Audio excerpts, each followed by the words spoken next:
thank all of you for coming to listen to me talk at you through a screen tonight. Hopefully some of what I have to share will be useful and interesting, and maybe you can apply some of it into your own landscapes or into landscapes in the places where you live. First off, I am with Colorado State University Extension. We are an equal opportunity provider. We provide our resources to all with no discrimination. If you want to know more about that, you can go to coloradostate.edu. I suppose first off, I'll give you a quick little rundown on who I am.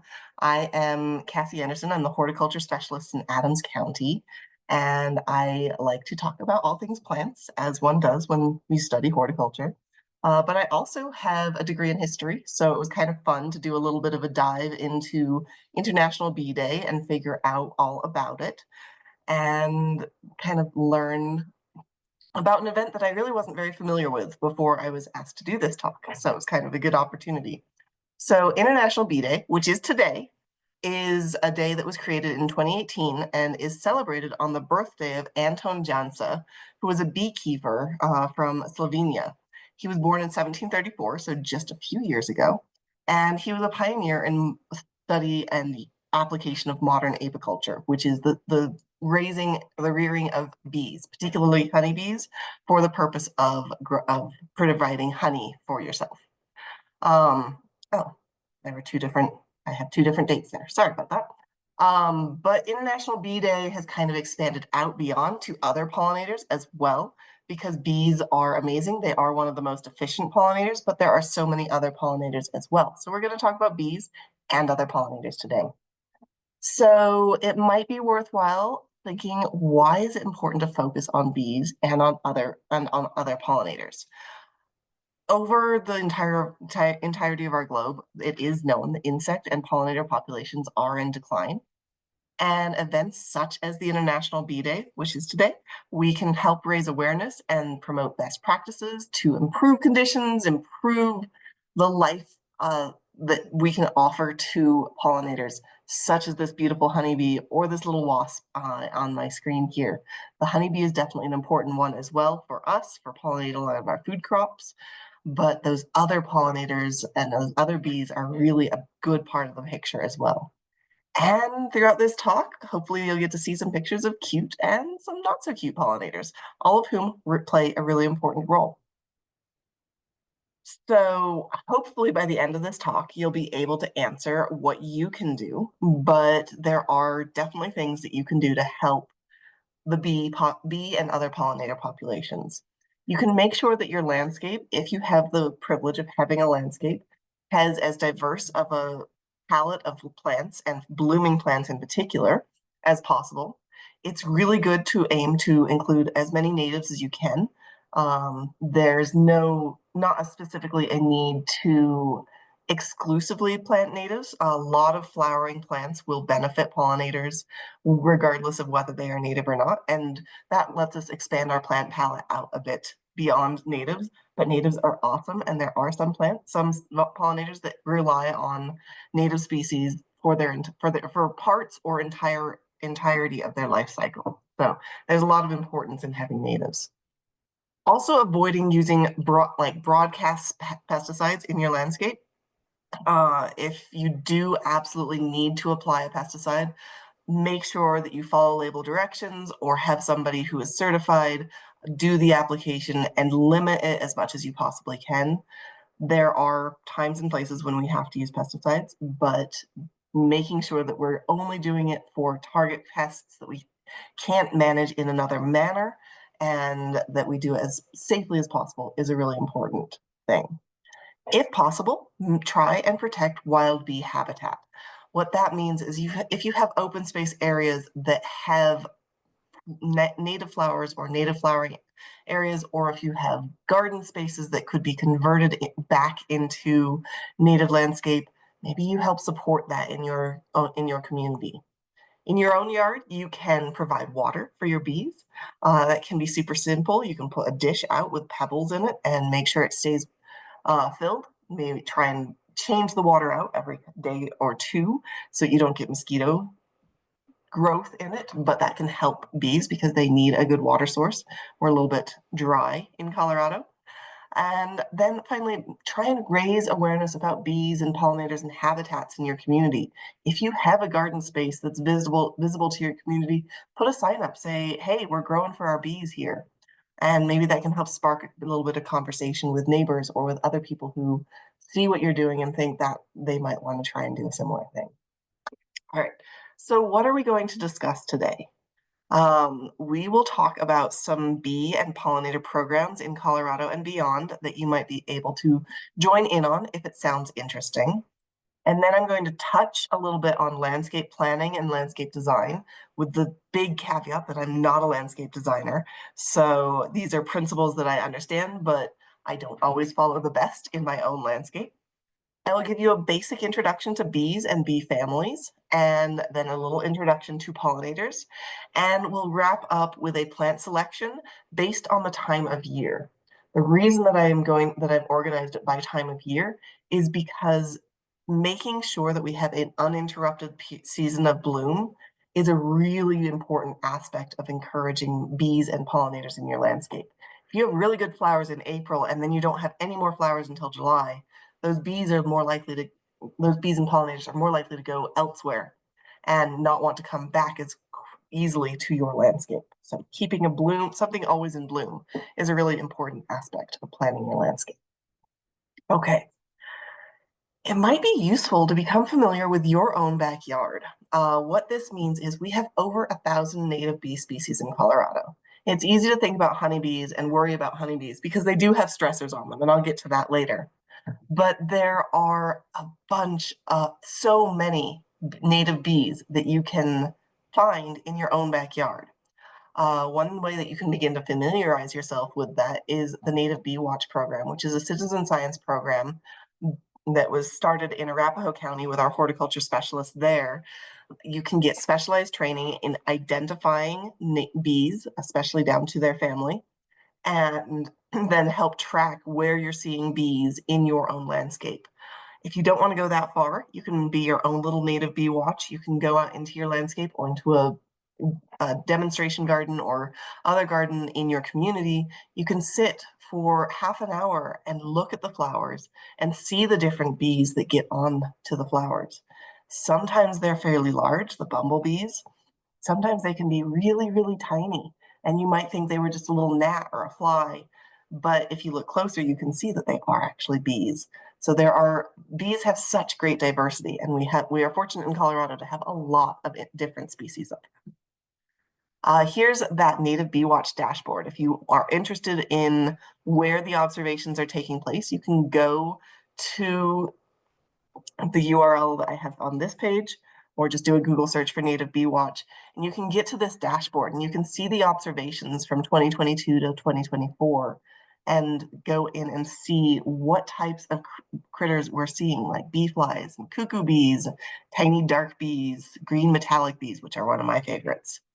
And you can engage with it just to see what's going on and where there are bees, or you can actually help add to this chart for this dashboard for future seasons if you go through the Native Bee Watch training and get experienced enough to become a part of that organization. That's kind of a fun one. There's also the Bumblebee Atlas, which is a similar kind of program. It has a broader scope. It goes throughout the Intermountain West, and I just took a screenshot of the map here for Colorado, where they observed about 21 different species over 65 different observation periods, but all over the entire state, which is really cool as well.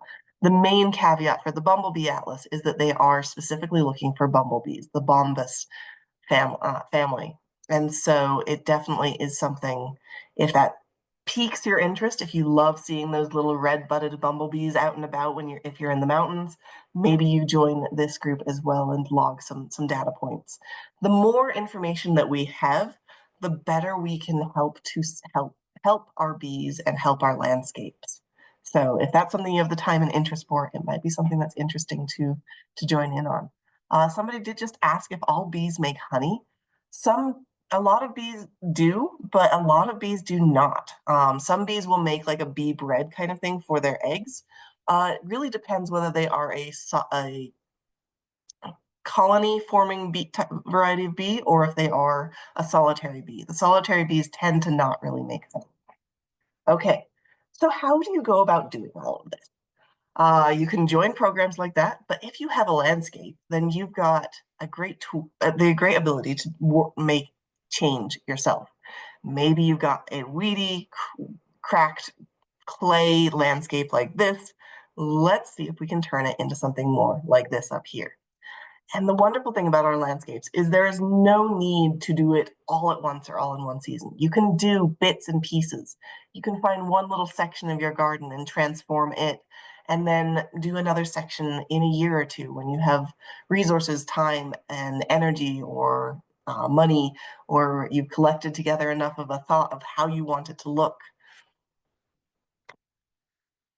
I mentioned already, when you're planning your landscape, plan for as long of a season from early spring to late fall as you can. The name that we have for this is phenology. It's the term for the influence of season on plant growth. So it includes blooms, but blooms are not the only aspect of phenology. But knowing the phenology of your plants helps you to start with a set of spring blooming bulbs. Midsummer, you've got some great bloomers, and then maybe you finish up with fall asters. And so this is an important thing to really consider. And I've got a chart that will help show you how to get there in a little while. But we're still talking about planning. So how good is it to have moving water like a fountain to avoid mosquito eggs? Really, if you have moving water, it's not going to be as attractive to bees. They want still water. They're a little bit nervous around moving water. So the moving water is great for us. It's great for aesthetics in our landscape, but it's not going to be quite as useful for the bees. So overall, our landscapes, our gardens, we don't have to stick with something that's boring or something that we don't like. We can have beauty and we can have habitat. What we mean by habitat for our pollinators in particular is that we provide a food source. And this can be a food source both for the immature, the larval forms of the pollinators, and for the mature forms, which can be plants and flowers. We provide water in the form of either puddling for butterflies and moths, which I talk about a little bit later, or little dishes with water for bees. We also may provide shelter. Shelter doesn't necessarily look the same for all species, but I'll talk about bee hotels a little bit, and I'll talk about leaving up your plants over winter as well, because that creates overwintering space for some of our pollinator friends. Incorporating native plants is a really good idea in your landscape. It supports more diversity, and some native plants may be more attractive to our native bees than exotic flowers. That is not to say that you have to have only native plants. There is a lot of benefit to having good, successful, well-adapted plants from anywhere in our landscapes to increase that bloom, because many pollinators are not super particular, and they will happily flock to an allium that is not native to our area, but has good pollen for them, for example. So native is a really good thing to think about in your landscape. Native plants may also be less susceptible to pests and diseases, so we don't have to put nearly as much into the space. I don't know about any of you, but I tend to be a little bit of a lazy gardener. So if it's something that I can put in and only think about 1 or 2 times a season, rather than thinking about it 5, 6, 7 times a season, that's going to be awesome. It's going to make it a lot better for me. It's also important to realize when you're planning your landscape that encouraging insects, there can be good insects and there can be problematic insects. And figuring out your level of tolerance is a really important thing to do. I was just talking to a couple of master gardeners today, actually, about aphids in the garden. And if it's like, you have to figure out what threshold at which you want to start to control, and then figure out what level of control you want to do. Are you going to incorporate some cultural controls or mechanical controls, that kind of thing? Like, figure out where your comfort levels are in your landscape. And if you don't know, because you don't have the experience, that's what extension is here for. You can reach out to your local extension office and we can help you really figure out those aspects of the more challenging parts of your landscape. When you're planning your landscape, it's also good to group plants near each other. because it kind of helps create connected spaces.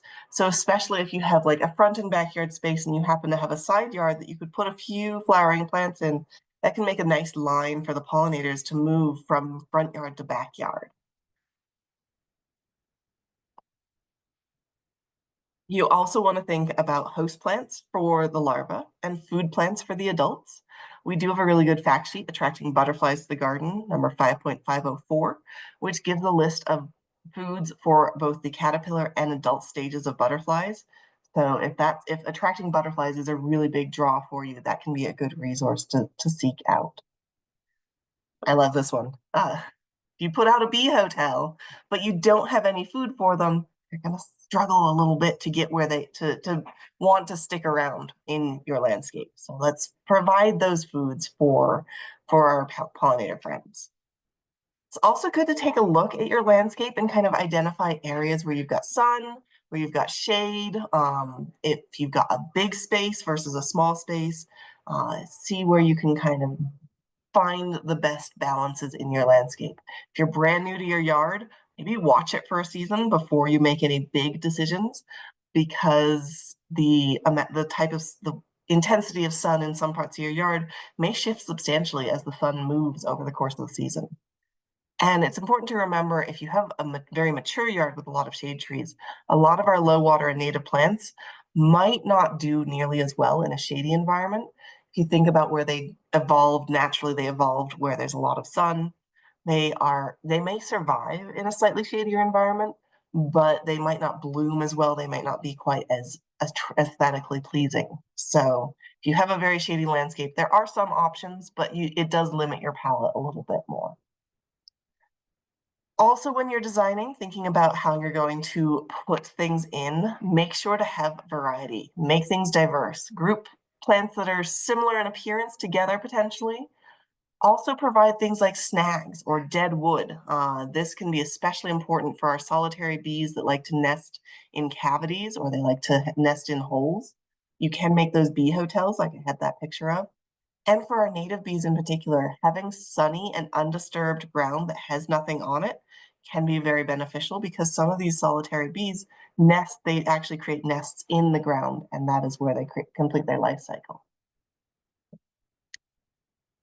In terms of design, this is where I struggle because my brain just wants to put plants where I can find a space for them, but planting in layers, replicate kind of what you might see in nature, and develop some structure with trees or shrubs, larger plants, especially near the backs of your bed or your area, and add a variety of perennials and grasses, maybe some annuals, maybe some ground covers to kind of fill in spaces.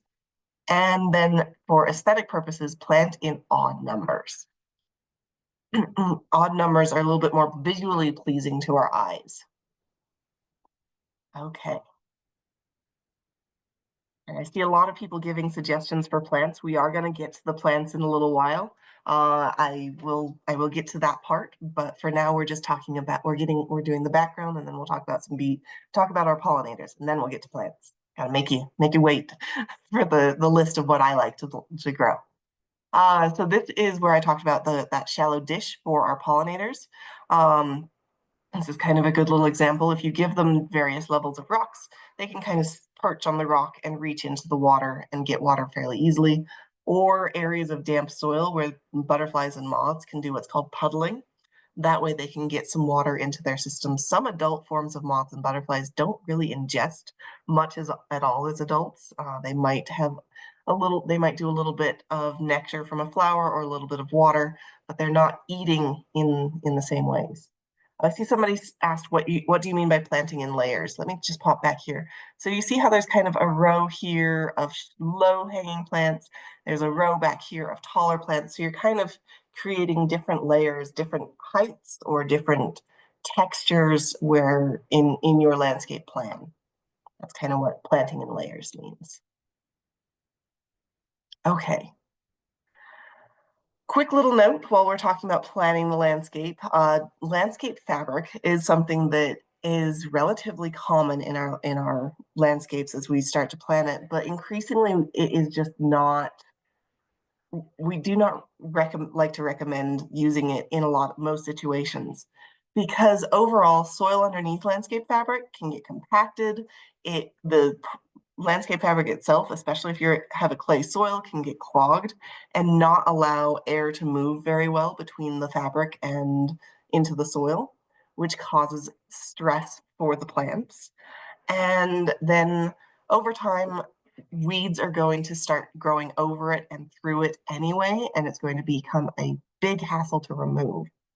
Plus, if you want to be attracting those ground nesting native bees, they can't get through the landscape fabric, and so they cannot create any nests where you have landscape fabric. So if you have it already, it might take a while to change it out and remove it, but it is possible, and I would strongly encourage that you consider doing so. If you don't have it, the way that you get away around this to avoid weeds is a very thick layer of mulch. You can use a rock mulch or you can use a wood mulch, but you're looking for about 4-inch thick of that mulch, which I've got right here. So a small rock mulch, like a pea gravel or a wood mulch, can be really, really good for many parts of our landscapes. Mulch can help retain moisture in the soil. It makes you don't have the sun beating down on the soil and evaporating moisture immediately. It also insulates, so it moderates our soil temperatures. Soils don't warm up quite as quickly, but they also don't cool down as quickly. And they do help dramatically with weed reduction. Uh, so we have two types of weeds generally. We have the perennial weeds that come back from the same roots year after year, and we have annual weeds. Mulch is almost always going to dramatically decrease the amount of annual weeds that you see. And it will make those perennial weeds easier to remove because you've got that thick layer. So you've got a large root area that you can pull out. And the way that they eliminate the annual weeds is because it literally shades the seeds and they don't get sun on them. So they're not going to germinate. Most seeds need some kind of sun. If you do practice mulching, anytime you've got woody plants and herbaceous plants, you want to make sure that you kind of make a little bit of a donut around them with your mulch. You want to have a little bit of bare soil right around the base of your woody plants in particular, but your perennial plants or your herbaceous perennials can benefit from a little bit of clearing away. We don't want these mulch volcanoes up around the base of all of our plants. It's a good place for insects to develop to hang out, and it's more likely to bring disease stresses into your plants. Okay. We have had a lot of, would you use burlap as an alternative landscape fabric? I really don't think there would be much benefit to using burlap. It's a very porous material. A lot of burlap increasingly is synthetic, so you probably would have a very similar experience. And if your goal is to get rid of weeds, they're going to grow right through burlap. I know a lot of people talk about using cardboard to smother out weeds. Cardboard is not a regulated substance in our gardens, so it may have some not toxic, but there may be chemicals in there that could be problematic for plant health in the long term. We don't really know, especially if there's plastic bits and glue adhesives and stuff on it. So really, it's just that thick layer of mulch. It's hard to get away from the habit of putting landscape fabric down, but it can be a good thing to do. Okay, if you want to put habitat space in your garden, especially for those solitary native bees, you may have heard of bee hotels. If you do want to build a bee hotel, there are far more specific instructions than this through some really good extension services. I believe the Xerces Society also has a good one. But the baselines are that you need to have nice, smooth holes drilled into your wood. Different sizes can be beneficial. You can see in this log right here, there's several different sizes. Some bees are very large, some are small. The reeds can work well as well. They're harder to clean for future years. When you think about placing it, you want to place them more where they have east-facing sun and wet and evening shade to kind of help them not have as stressful of an experience in peak heat of summer. And then in the subsequent, like the bees will lay their eggs in these hotels. Those eggs will hatch in that season, and they overwinter in other places, usually in leaf debris or on like just around protected areas near the ground. And so cleaning these holes out in the winter can give you a new use on it next year. Or if you use reeds like this that fill up, maybe you just toss this year's reeds and put fresh ones in. But they can definitely be a great option to add into your landscape. The main couple of things to know is that they are not attractive to all bee species. And if you have a lot of holes or large holes, you may get wasps that find it to be a pretty attractive habitat as well. So kind of taking those into mind, make your own decision where you stand on putting them in. They can be a pretty awesome option. They're a fun decorative element to your landscape as well. Okay, here's that season of bloom. Um, so this is that phenology, that season of bloom. So if you notice early March, we've got this is from Minnesota, but you can find phenology charts like this for a lot of different areas as well. But you can see we've got our early spring blooming bulbs, then we've got midsummer, or mid-spring, some other blooms. Later in the season, we end up with some daylilies, dahlias, and mums. And that kind of chart of bloom can help you figure out when you want to, or what you want to plant so that you have that continual bloom to help feed your pollinators. Okay, oops. Okay, let me take a look really quickly. If you want to type some questions into the chat for what I haven't touched on, let me take a look. There were some questions. Somebody asked about favorite native plants for pollinators. I will get to that at the end, or once I start talking about plants. Let's see, how good is it to have wasps for pollinators? That's a great question. There are some wasps that are really good pollinators, and there are many wasps in our native wasps that are not yellow jackets and are not paper wasps, and I'm going to talk about both of those as well. Um, let's see. Yeah, we've got some advice on planting a wide variety of native plants to help attract butterflies and making sure that you plant a wide variety of plants. How do you keep European paper wasps from carrying off your butterfly larva? I am going to talk about those a little bit. Yeah, they are definitely stressful. Um, and somebody asked about how deep the holes, I'm guessing, for bee hotels. For specifics, I don't have those numbers memorized. You'll have to look at some bee hotel building guides to answer that one. The best height for a bee hotel is kind of about at head height, I believe. It's like 5 to 7 feet up in the air. Just that's where they tend to have their active flight paths. But if you can't go that high, if you need to go a little bit lower, it's probably just fine. Okay. Oh, I've got one more coming in. Let's see. Japanese beetles versus bees. Oof. Japanese beetles is a whole separate talk. And actually, one of my colleagues, Lisa Mason, just did a talk on Japanese beetle. If you search Plant Talk webinars and then hover over the webinars tab on that page, you'll see, I don't remember what the series is called, but it's essentially a diagnostic series. And she talks about, she has a whole talk on Japanese beetle, which is excellent. So if you want Japanese beetle, you can go there. How do you make mud puddles and keep the water in our dry climate? This is the one time that if you have a slightly leaky part of a hose or of a sprinkler system and you can keep the soil a little bit bare there, that is one of the more reliable ways. If your sprinkler system runs a couple of times a week, it can work. It can go into that space. And beneficial nematodes. I'm not sure what you're asking with the beneficial nematodes. There are nematodes that will kill Japanese beetle. There are as many nematodes as there are other creatures in this world. I'm convinced they are very prolific. So, yes, there are nematodes that you can get for Japanese beetle. But that's beyond the scope of this talk today.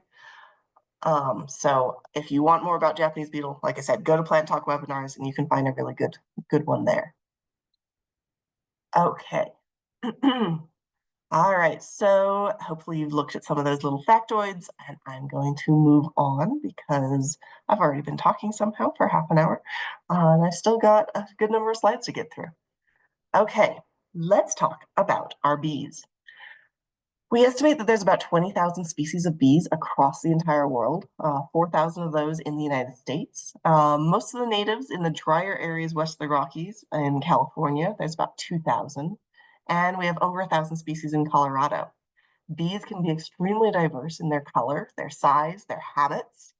They can range from solitary to honeybees that are very, very social in colonies. And when you're thinking about bees versus wasps, most bees have no interest in stinging you. Bees in particular have barbs on their stinger. And oh, thank you so much. Phoebe just put that webinar series in the chat. Bees have barbs on their stingers. And so when they sting you, they are called, they actually, the stinger gets stuck in your skin and it pulls out their insides. It kills the bee that stings you. So they are only going to sting you if they think that they are being threatened, their life is being threatened, or their hive is being threatened. Wasps, on the other hand, particularly western yellow jackets, they have a smooth stinger. They can sting repeatedly, and they often do because they are a little bit meaner, if you will. So most of the time, if you hear somebody talking about getting stung by a bee when they were just sitting there doing nothing, it was not likely a bee. It was likely a yellow jacket. And even the yellow jackets, the vast majority of the year, you are going to have a lot of you're not going to have a lot of pressure from them. They kind of just get angry in the fall when food resources begin to get low, or if that you've got particularly toothsome, meaty meal in front of you, or super sweet meal in front of you that they want to partake in, and they think you're keeping away from them. But overall, if you are careful about your movements and make sure that you're aware of your surroundings, you can walk through a whole field of flowers blooming with bees all over them, and you are not going to get stung. Um, I've certainly done it. I have far too many alliums out in my landscape, and the path that I have to walk through, they've kind of filled it in.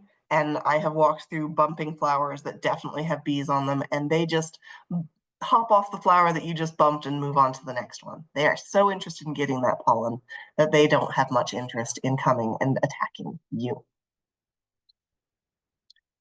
Okay. Bees overall, we have grouped into 7 different families, 6 of which we have here in the United States, and 5 of which are common. And I'll kind of go through each of these different families in the next few minutes. So the Coletidae, or the plaster bees, they have a 2-lobed tip to their tongue, which secretes kind of a cellophane type substance. And they use that to line their brood cells where they lay their eggs to hatch their young. And they are a ground nesting bee, but they are not aggressive. We had a set of these guys out at our fairgrounds in Brighton a few years ago. They just nested individually en masse, and there were probably 5,000 little holes in this area next to the horse field. And it was a little bit like, if you don't know who they are, they were a little bit concerning. But then you can walk up to that area and walk through those holes, and they'll just kind of part way from you. They're gonna just move away. They're quite harmless for us. They're capable of stinging, but they're not going to unless you like capture them and try and squish them. So the plaster bees are a really cute little native bee, mostly ground nesters. Then we have the Adrenidae, the mining bees. These are the most diverse family of bees throughout the United States. They tend to be one of the first to emerge in late winter, so getting those really early season bloom flowers out can help these guys even more than our honeybees. They pop out before our honeybees do. Most of the Adrenidae or mining bees are solitary and they nest in the ground. They may form those aggregates of lots and lots of bees nesting in the same small area. And just fun little thing about the Adrenidae bees is that they have the world's smallest bee, the Perdita minima, which is only about 2 millimeters long. This insect that it's resting on, this is a honeybee. So that gives you a sense when a honeybee is this small, and then there's this little pretty diminima on top of it, just like smaller than its eye. So bees range in size ever so much, which is just really, really cool. Then we have the Halictidae, and of course I had to show the prettiest of the Halictidae. This is the green sweat bee. They are one of the most abundant native bees that we see in the summer. So if you are in a native garden or a xeric garden that has a lot of bloom, and you sit there even for 10 or 15 minutes, there is a good chance you will spot a sweat bee, whether it's one of the gorgeous metallic ones or if it's more of a drab bee, you'll likely be able to spot one of the sweat bees. They tend to be fairly fuzzy. And the reason they're called sweat bees is that in theory, they like to come and have the salts from our sweat off of our skin. But once again, these are a very mellow bee. Unless you really, really threaten them, they are not going to be aggressive. They're not going to sting. If they land on you, just kind of watch them, keep your body as calm as possible, and maybe kind of move around, like try and blow them off a little bit and let them go on their way, or bring them over to a flower that they might find more attractive than your skin. Some of the sweat bees are solitary, some will create communal nests. It really depends on the species themselves. Then we've got the Megatelidae, the leafcutter and mason bees. I would say next to honeybees and bumblebees, the leafcutter bees are the ones that I get the most calls about because of their habit of cutting little semicircles out of leaves. They really, really like roses, they like lilacs, and they use those leaves or those petals, they roll them up and they make them into brood cells for their eggs. And so you can, if you see that damage on your leaves, accept that this is a native bee that is doing what native bees do and enjoying your landscape in a way that you might not have thought was an enjoyable method to enjoy the landscape. And they are continuing their population. They are one of the ones, the mason bees are one of the main species that will use a bee hotel if you do put that out. So that's something to be aware of, that's one to familiarize yourself with what they look for or what they look like, if you are trying to attract them and if you're trying to put bee hotels out. And most of the Megatelidae are solitary. There may be up to 2 generations a year if we have a really good year for pollen, and they are able to um, find good food sources. Here's that example. So there's that mason bee. Here's a brood cell that's already been filled up. This one's going in there to maybe put a little bit of mud in or a little bit of something to make a brood cell to lay an egg. You can see these are drilled holes in a piece of wood. These are reeds of varying sizes. Both can have good applications. This bee is a little bit black. This one's a little bit more yellow. Lots of different variety and color for our bees. Then, of course, we have the Apidae. This is probably the most well-known family of bees because it includes the bumblebee, the carpenter bee, and the honeybee. So there's around 1,000 different varieties of Apidae in North America. The best known are those carpenter, those bumble, and those honeybees. Less well known are the digger bees, the squash bees, which are native to our area, and sunflower bees. There are both solitary and social individuals in these, like bumblebees, for example, they will overwinter solitary and then they will build up a colony over the season. Honeybees will stay in a colony all year round. They're always social. And then a lot of the solitary bees, they will just make a nest or lay individual eggs that will then hatch and be individuals and go off on their own. There are both cavity nesters like honeybees and ground nesters. A lot of bumblebees tend to be ground nesters. A little bit on honeybees because they get a lot of press, but the honeybees, they are very, very good flyers. They can travel 2 miles from their hive. They visit about somewhere between 50 and 100 flowers every time they go out of their hive. And one worker in their life will make about 1/12 of a teaspoon of honey. So it takes a lot of them to do that. It takes 12 honeybees to make that teaspoon that you throw in your tea in the morning. And for honeybees, there's three overall types. There's the queen, which is here. She even has a little tag on her. Sometimes when you're doing hive checks, it can be really challenging to know where your queen is. So if you can mark her in some way, that makes it easier to find her and make sure she's still alive and laying eggs. And then there are the worker bees, which is here. And then there are the drones. The drones are males, unfertilized eggs. There aren't very many drones in a honeybee hive because the drones are really there to fertilize the queen, and she only needs that once in her lifetime. So there's not as many drones as there are workers, and not very many queens usually at all. There are a lot of queen brood cells in a particular hive, but if they don't need them, then they won't feed those larvae royal jelly, which is what helps them become a queen.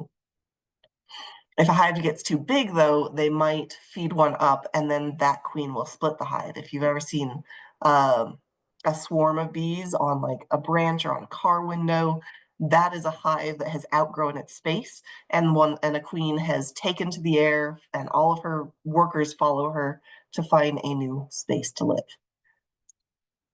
If you ever do find a swarm like that, you can call, there's honeybee swarm hotlines here in Colorado, and there are a lot of beekeepers who would love to take that swarm because it can be expensive to buy a new hive of bees. And if you can pick one up for free, then it's a really good way to go. Okay, I think I just answered that there are female and male worker bees, mostly female.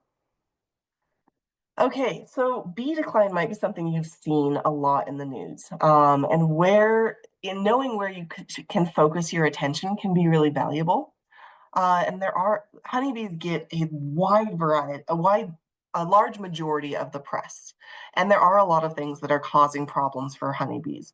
They have parasites and pests. There are tracheal mites and varroa mites that are like as big as a backpack that suck their blood or their hemoglobin. They don't have blood like we do. There are various pathogens that impact them. If they have poor nutrition, if there's not a wide variety of flowers in their area, then that reduces their health. And there are also a lot of studies showing that sublethal amounts of pesticide weaken the colony overall. But overall, honeybees we can treat more as a livestock. So we can take those queen brood cells, we can hatch them out, we can make more honeybees more easily than we can make more native bees. And so I pulled this image just because you look at this graph and it looks like an absolutely terrifying graph. But this was an Instagram post that I found, and there was no citation, there was no research behind it. So I think it was a little bit dramatic. It was made a little bit dramatic. Like when we're talking about colonies, are they honeybees? This picture is not of a honeybee. I think that's actually of a syrphid fly. And so it made me want to bring into this talk to think critically when you hear things in the news. Make sure that you're finding what the study is, what the study actually says. Sometimes the news gets studies. They put a little bit of different bent on them than the study actually says. And so making sure that you know what you're actually reading about can be really good to understanding more where we're going in terms of where to put our energy and our emphasis. So the main summary of this is, yes, honeybees are having issues, but I think as homeowners who are trying to help pollinators in general, native bees, we definitely are wanting to focus on as much, if not even more so, than honeybees, unless you're trying to raise honeybees to have honey for yourself, in which case definitely familiarize yourself with the honeybee complications. Hopefully that makes sense.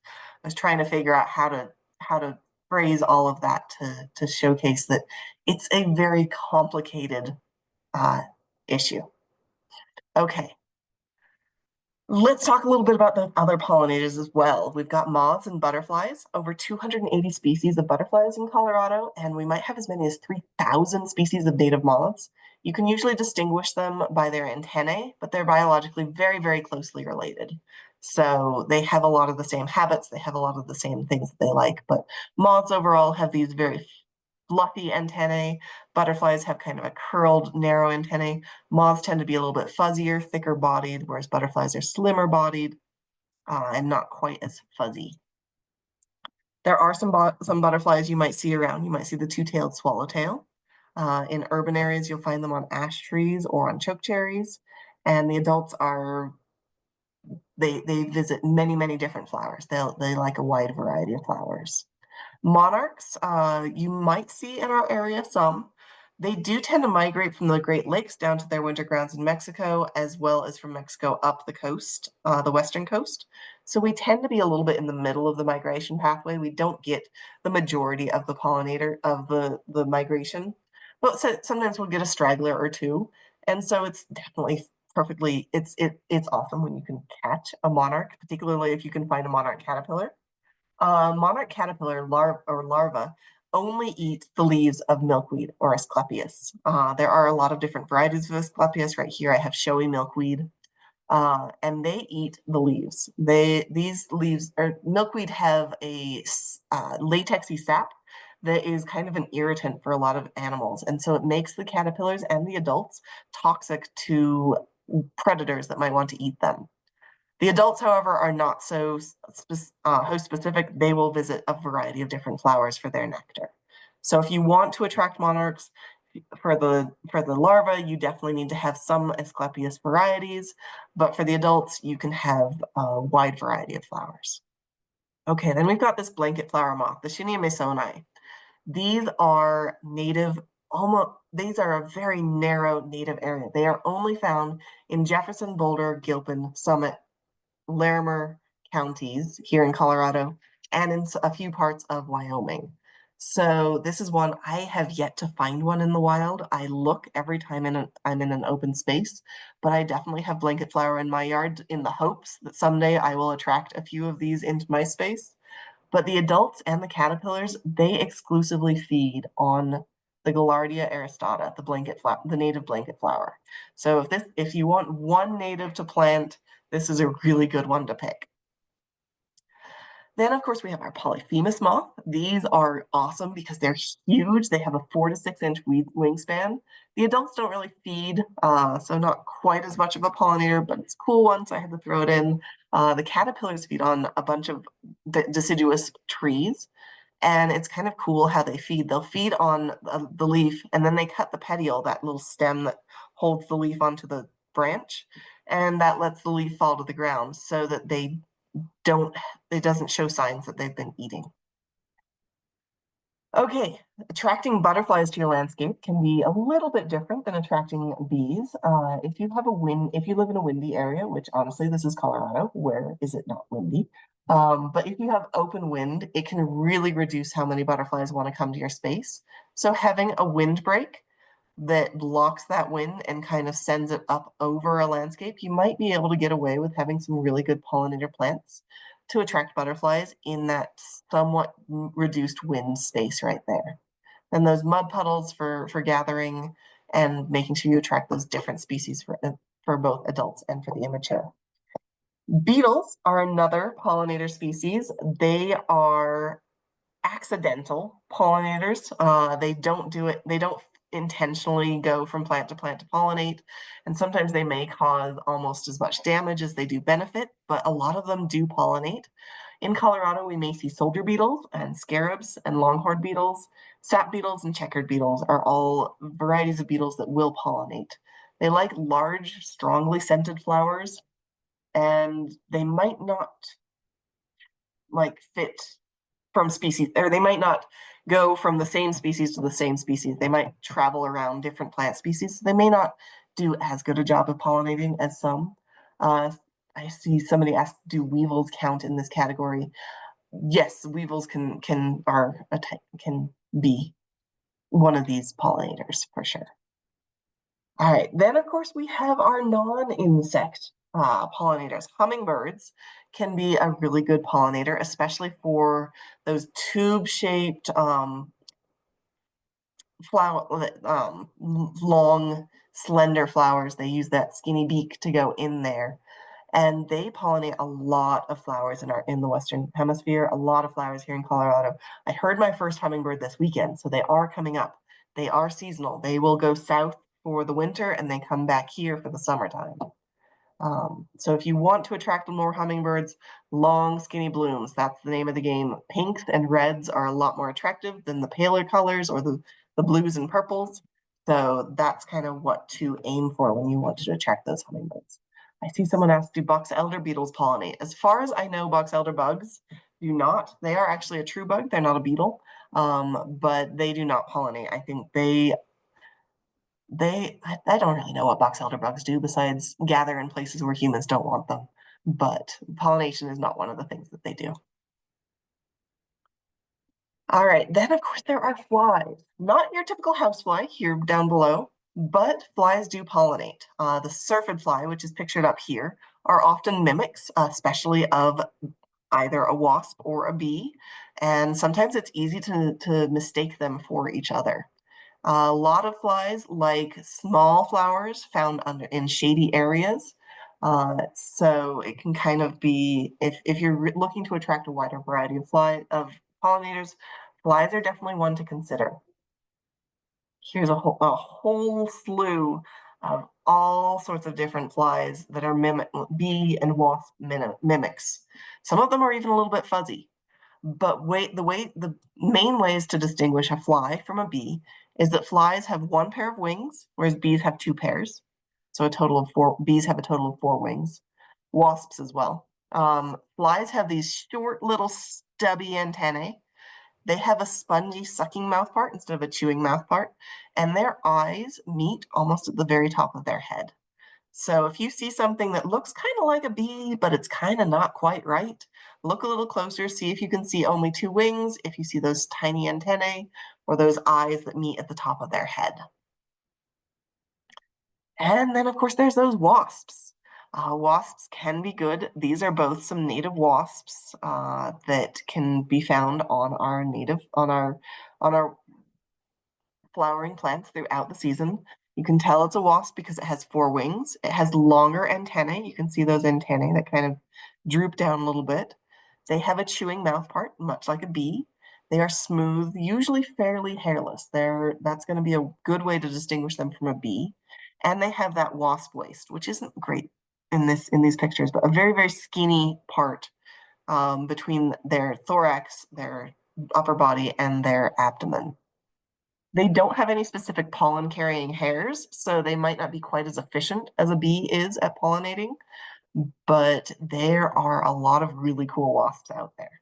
If you haven't gotten comfortable with wasps, spend some time, like I said, I've suggested many times, going out and sitting in a flower garden and watching for the various animals that come in. You will likely see some wasps. The way that I came around to them, we have a xeriscape demonstration garden in Brighton that has been around for 15 years now. And we get these black wasps. They're about 1.5 inches, almost 2 inches long, and they look utterly terrifying. But then you watch them and they just go from flower to flower to flower. They are so focused on getting all of that delightful pollen.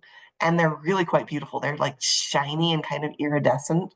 And so I've definitely come around to the non-yellow jacket wasps. Little note on paper wasps. Paper wasps can be really good pollinators. The European paper wasp is actually a relative newcomer to Colorado. They were confirmed in Colorado in 2001.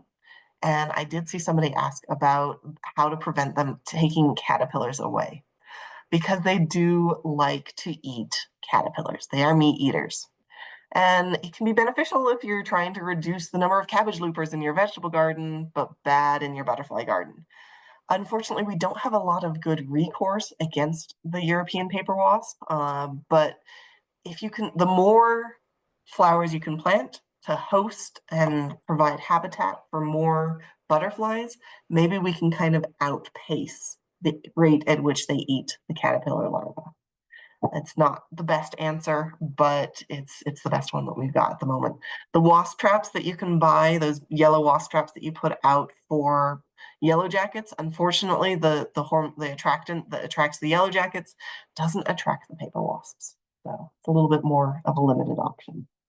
Okay, Those are our pollinators. I will pause for a moment and ask and check in for some questions as here again as well.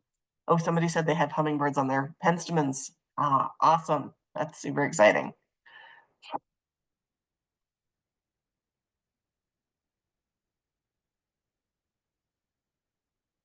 Okay. There are no, oh, I'll wait another minute or two. Just put some little factoids on the slide there. Ooh, some Colorado native wasps. Um, Off the top of my head, let me see if I can think of any, because now, of course, like the three or four that I know by name, I have completely forgotten. There are a good number of native wasps, and the names are not in my head whatsoever. So I can definitely answer, or I can get you some if you want to shoot me an email after this talk. Oh, someone else has had hummingbirds. Yes. And are yellow jackets good pollinators? Yellow jackets can be pollinators. Yellow jackets are kind of omnivores. They like meat, but they also like flowers. So you can find them doing both. They're not going to be as good of a pollinator as a bee or even as a butterfly, but they will do some pollination. Can I say something about keystone plants? I think by that what you mean is like the keystone species in a ecosystem, and that's a little bit out of the scope of this talk because I'm mostly talking about landscapes where we're not dealing with ecosystem, but keystone species can be really important in a native land situation. If we don't have enough of them, then it can cause collapse of other species around them. Let's see. Okay, zinnia. Someone planted zinnias next to their pollinators. So they're hummingbird feeders. Do we have Colorado spiders that pollinate? Ooh, that's a great question, and I don't actually know. I don't believe that spiders are going to be very inclined to pollinate, mainly because they are carnivores. They want to eat other insects. And so they're not really going to be focused on the flower. They might accidentally occasionally. I've certainly found a honeybee trapped in a flower spider's jaws on a bloom before. So there might be some accidental pollination that occurs, but I don't think it's very substantial at all. All right, let's move on to talking. Keystone plants supporting our moths and butterflies. I'm going to talk about a variety of plants, but not specifically keystone species. So that could be, if you want to talk more, we can talk more after the program. Okay, so let's talk a little bit about why bees visit these flowers. Really, bees are focused on food. Flowers provide two types of food for bees. They provide pollen, which is a protein, and bees can fashion it into a bee bread. They feed their larvae to their young, whether they are a solitary bee or they are a social bee. And flowers also produce nectar, which is a sugar or carbohydrate, which they consume for energy.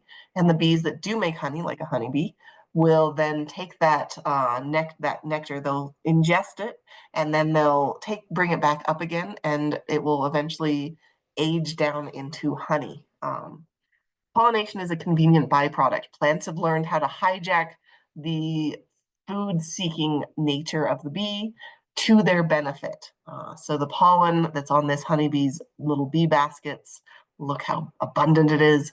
It will pick some up off of this flower. It will then go to the next flower where some of it will knock off into the ovary, the waiting ovary of the other plant, and then it will pollinate and turn into seeds. How do you go about attracting bees? Bees are going to be one of our most efficient pollinators. They're the only animal that intentionally collects pollen, as opposed to feeding on nectar like this little fly up here. Do you see the difference here? We've got those wings versus two wings. Uh, those short antennae, longer antennae that are very hard to see.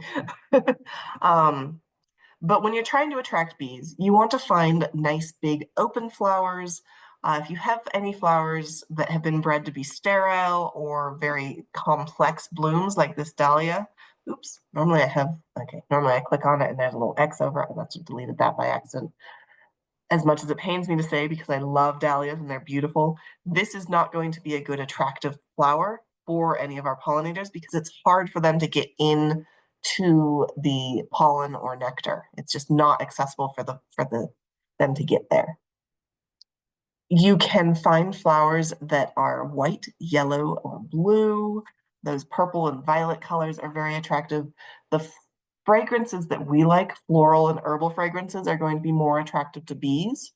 If you have more of those skunky or musky flower blooms, they are going to be a little bit more attractive to the flies, the wasps, and that kind of pollinator.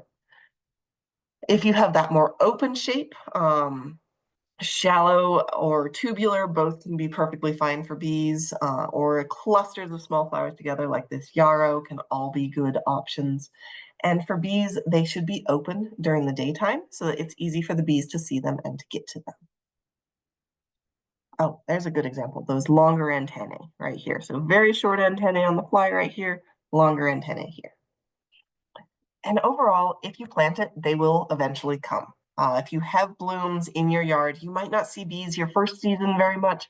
By the second season, if you keep that going, you will start to see more and more bees. We go out to our xeric demonstration garden and we just see an abundance of bees all over because they know it's there. They know it's a reliable source for them. I need to start talking faster. I've only got half an hour left. Okay. When you're thinking about attracting bees, you might consider including perennial and woody plants over annual plants. Perennials and woody plants tend to have a richer nectar, and they act as a dependable source of nectar year after year. This is one of my absolute favorite plants, lead plant. I think I am going to talk about that in a little while. This is Daphne, which was a plant select plant many years ago. Really nice blooms and very accessible flowers for our pollinators. You also can take advantage of, if you have an herb or a vegetable garden, let some of those herbs go to flower. Bees absolutely adore chive flowers and dill flowers. Parsley, if you let it go to bloom, oregano, thyme, or sage can all have really good blooms that are very, very attractive for our pollinators. Somebody is converting their lawn to white clover. It's in full flower this year, but you haven't seen bees. Yeah, you might unfortunately have to be patient and let them come in. It might just be that you're in an area where you haven't had a whole lot of bees. I know sometimes it takes them a while to find you, but if you plant it, they will eventually come. Okay, let's dive into plant suggestions. So in this, I'm going to divide it up based on early, mid, and late season bloom. And then I'll have a little bit on shrubs because I am adamant that we need more shrubs in our landscapes that are good for pollinators and are water-wise. And there are so many great choices. Of course, caveat that there are so many other options that you can include. There are so many other great choices. These are just some top picks, some favorites. But when you are making your garden plan, choose the least common varieties that you can find that will do well here. Because if you have 15 plants and your neighbor has 15 different plants and your other neighbor has 15 different plants, then that creates a wider variety of blooms that bloom at different times and that also provide a more varied source of nutrition for our bees. So it's kind of a win-win. If you can plant something that none of your neighbors have, you get bragging rights. Hey, I've got this thing and you don't. But you also give a wider palette choice to our pollinators. Okay, I've mentioned these guys a couple times. They're in bloom right now. I am a little bit obsessed with alliums, but alliums are a great earlier season flower. You can get some that bloom extremely early, and you can plant them even so they have a succession of blooms. So I have some that are blooming right now, and my Christophii, which is this one right here, are preparing to bloom. They'll probably pop in another week to a week and a half. They are a nice choice because they are drought resistant. You can plant them in fall as a bulb. They do require full sun, but since they finish their season, By midsummer, you can kind of get away with putting them in an area where the deciduous trees might be filling in early June. And you can get a bloom that goes from early May in all the way through August. There are some summer blooming alliums as well. And these guys can just be absolutely packed with native bees. Honeybees love them too. They're a really good choice. And you can get all kinds of different colors and shapes and sizes.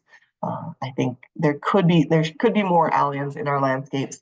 The one thing to know is if you let them go to seed, they successfully seed, and you can have possibly a few more than you really want in a few years. So if you don't want extra allium, then harvest those blooms once the blooms have faded. Don't let them stick around until the seeds mature and dry up. We also have sulfur flower, which is blooming right now. This is the one time of year that I always start thinking, maybe I want sulfur flower because they are covered in pollinators. They are absolutely beautiful. They are really drought tolerant. This is one of our natives, or we have native varieties of Erigonum. You can plant them as seeds or as plants, and they are not very susceptible to pests.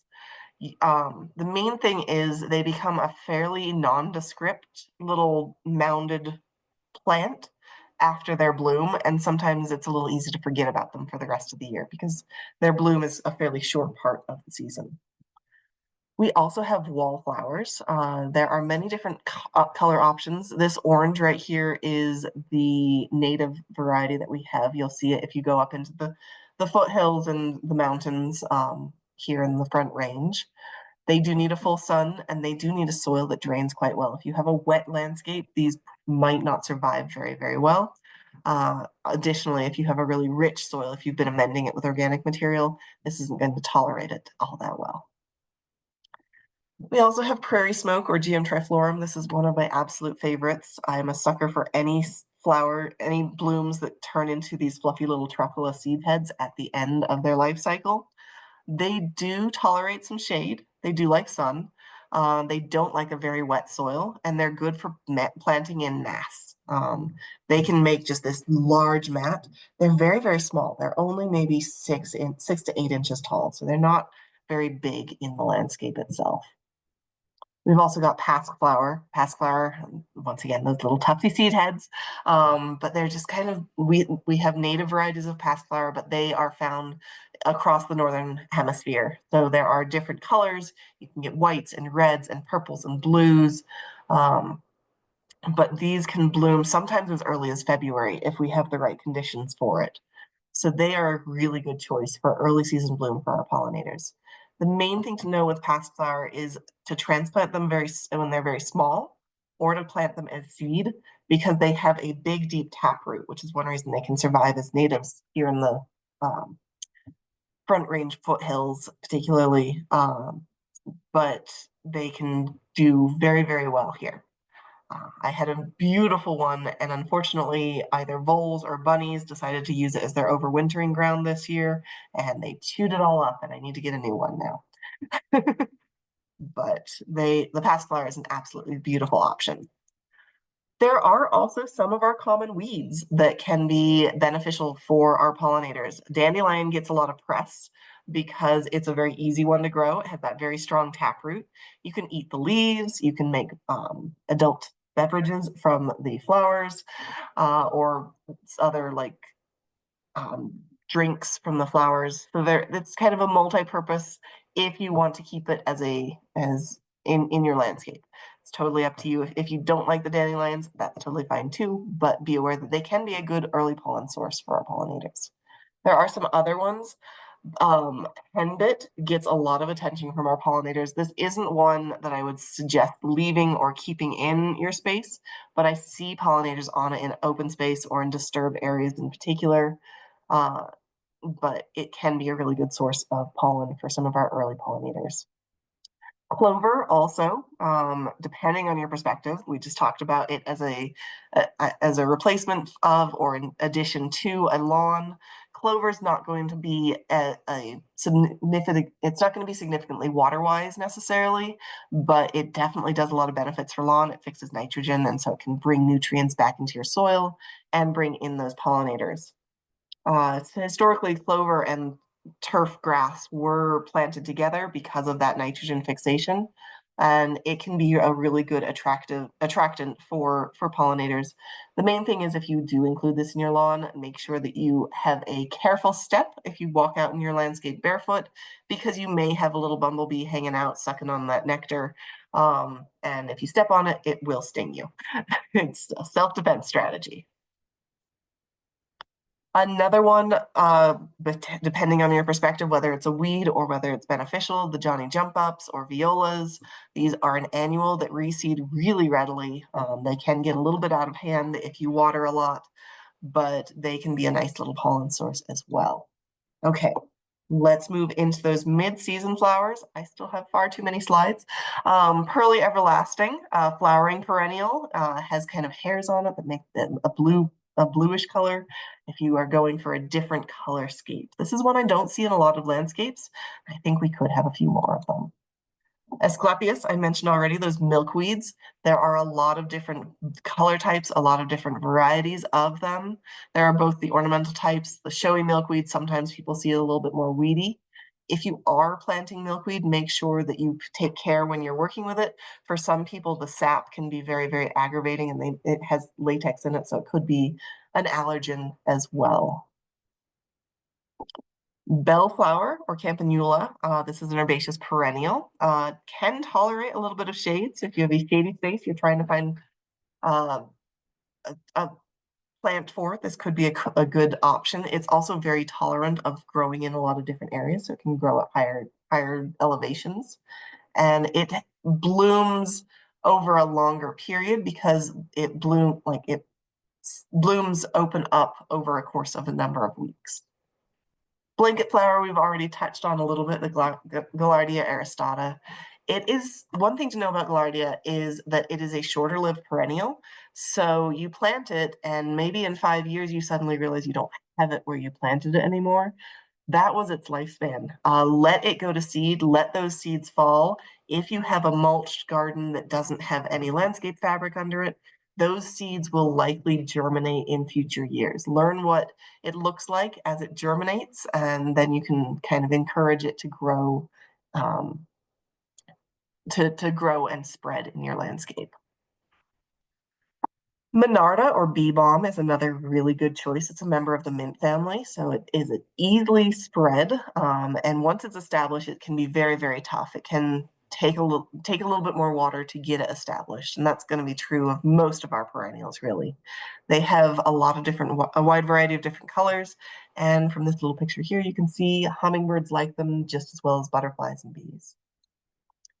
Rocky Mountain penstemon, or any of the penstemon really, but Penstemon strictus is a native, and it can be a really good choice. It's a little bit taller of variety of penstemon, but not as tall as some. We've got some that can reach like 3 or 4 feet. It is extremely drought tolerant. It self-seeds fairly readily, so it's another one of those short-lived perennials, may live 5-ish years in the landscape, but letting it kind of go to seed is a really good idea. It's attractive to bees, it's attractive to hummingbirds, and does need pretty full sun. Black-eyed Susan or Rudbeckia hirta. This is another very drought-tolerant biennial. So what it will grow up, it will bloom, and then if you don't let it reseed, then you won't get very many seasons from it. But it does reseed and naturalize very, very readily. Sometimes in our xeric garden, it's a little bit of a pest, and we have to rogue it out in some places. But it can be a really good source of pollen for our pollinators. Each of these individual little yellow dots is actually an individual flower. What we think of as the petals are actually rays or bracts that are not part of the flower itself. They are there to draw in the pollinators to the actual true flowers. Agastaki, however you want to pronounce it, I'll count it as right. Hyssop or hummingbird mint are some other popular names. You can see those hummingbirds. They absolutely love these in our xeric garden. There are a lot of different varieties of hyssop or hummingbird mint, and you can get a lot of different colors. In our garden, we had all of the different varieties that Plant Selects offered for a long time, and they all kind of seem to have melded into one color type. So you might have to replant if you want to keep the wide variety of colors. Blue hyssop is another good option, mid to late summer bloomer, very, very tough. Also related to mint, so it spreads quite readily. A lot of different insects like it. I've definitely seen butterflies and bees and wasps and flies all hanging out on these flowers. They do need full sun if you want to grow them. One I don't see very often, if you want to attract all of the popular pollinators, is the moon carrot. This is not one we see very often, but wasps and flies and bees and butterflies all enjoy these big wide open blooms. It does have a very large root system, so it's not one you can transplant at maturity. If you can get seed or plant it from a very small plant, you're going to have more success. Sunflowers can also be a good choice. These also are individual flowers, each of these little ones right here. Got a honeybee and a bumblebee right next to each other. They are an annual, but they tolerate low moisture really well. You can grow them for food or as ornamental, and they can have a lot of different variety and be very, very popular. There are some native varieties as well as cultivated different colored varieties. If you do go for sunflowers for pollinators, avoiding the woolly bear types, those are hard for the pollinators to get in and get the pollen. Catmint is another good choice. Nepeta racemosa, it loves harsh environments. I see a lot of older xeriscape gardens that have a ton of this because it is a mint, and so it will definitely spread, especially if you water a little bit more than a xeric garden might always need. But they are nice because they can tolerate a little bit of shade. You might just get a slight reduction in bloom. And if you want more bloom, you can prune off the spent flowers as they finish, and they will often push up a second set of blooms. Cleome or Rocky Mountain bee plant. This is a native that is absolutely gorgeous. It is the larval host for the checkered white moth, which I've never found very good pictures of. And I'd love to see in the wild, but I haven't yet. It does require a little bit of water, a little bit more water than some, but it can be an absolutely wonderful choice. And it blooms up the stalk. So if you see, here's closed blooms that haven't finished yet. And then on this one, those are the seed pods that have already been pollinated and set into seeds. So it has a very long season of bloom. It is an annual, so you need to replant those seeds year over year. There's a little tiny bee right there hanging out on that and getting some nectar. Liatris or gay feather is a great one if you want some variety and a really unique looking plant. It kind of grows up on a stalk. It has these blooms. Once again, it blooms all the way. It blooms in succession, so you can get a very long season of bloom.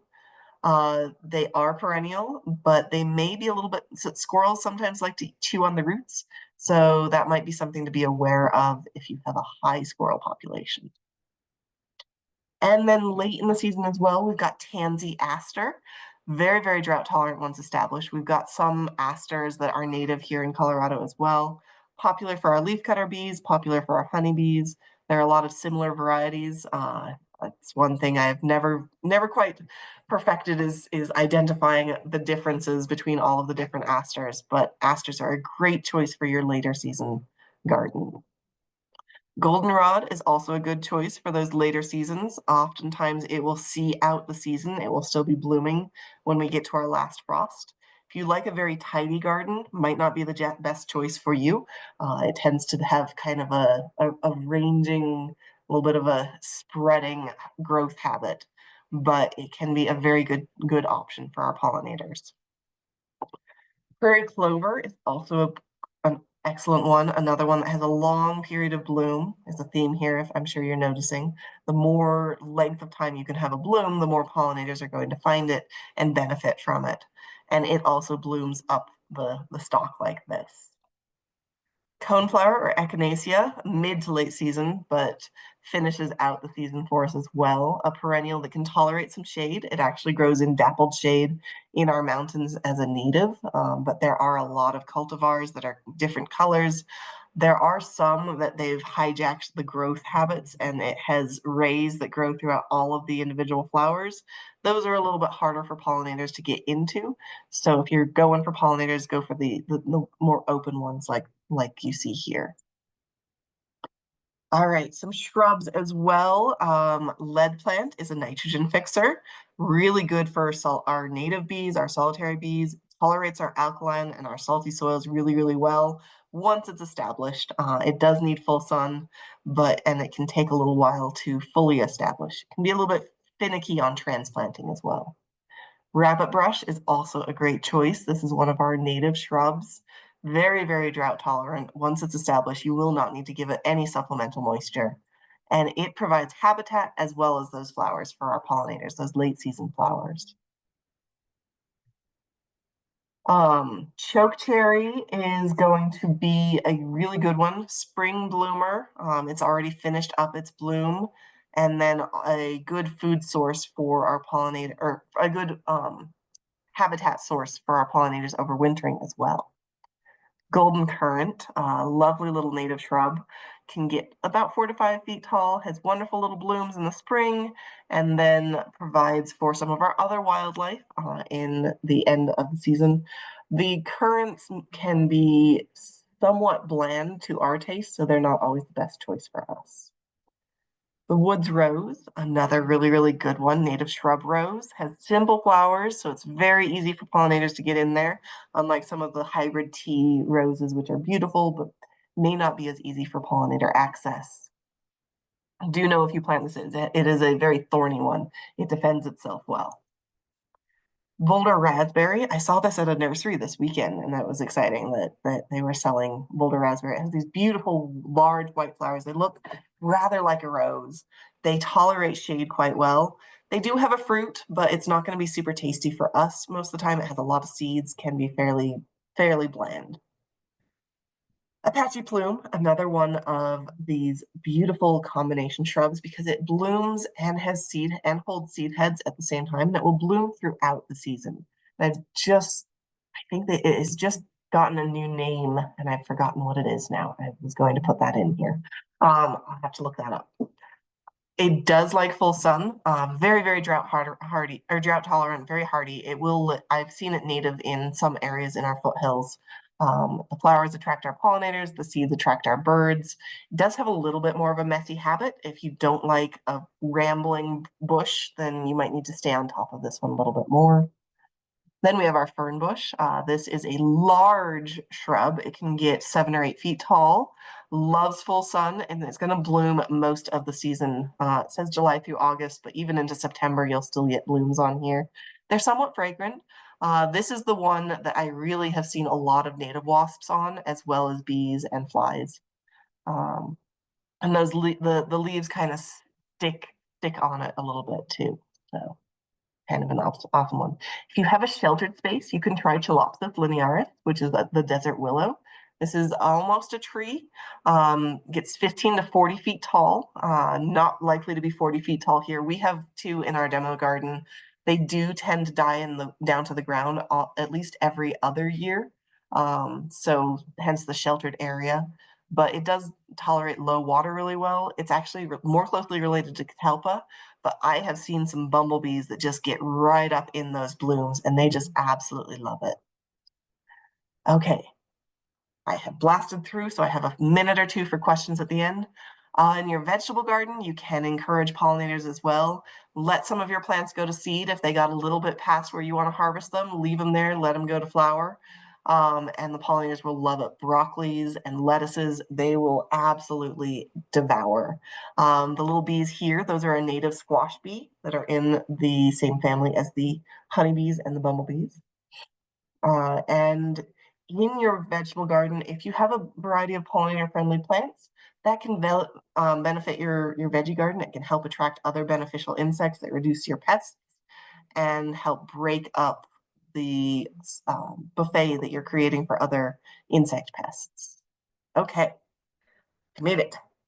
Here's just a few little quick factoids. But If you want some resources to plan yourself, you can reach out to your local county extension office. Resource Central is amazing. Colorado Waterwise has some resources for planting Waterwise landscapes. Plant Select is an association between CSU, Denver Botanic Gardens, and Green Industries across the Intermountain West, and they have really good choices of plants for pollinators and for Waterwise gardening, as well as reaching out to your local garden centers. And if you want to ask more questions I didn't get to, I'll throw my email in the chat as well. And you are welcome to email me whenever you'd like. Okay, let's see. Prairie Clover said something about acid something. Oh, I don't. Let me see what.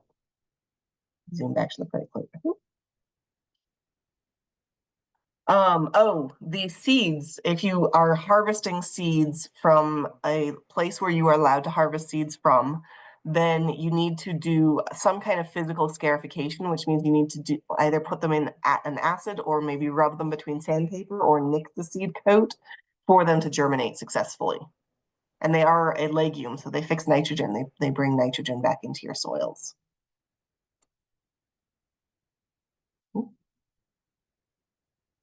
Okay, let me stop my share and see what other questions are coming in.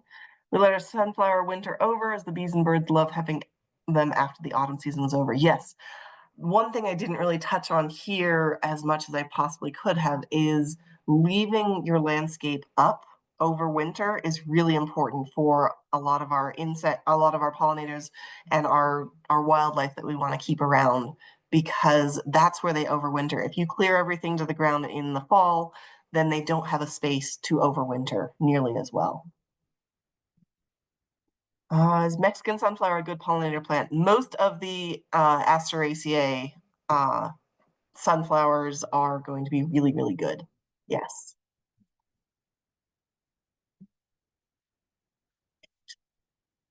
Answered everything. You guys now know all that there is to know about bees.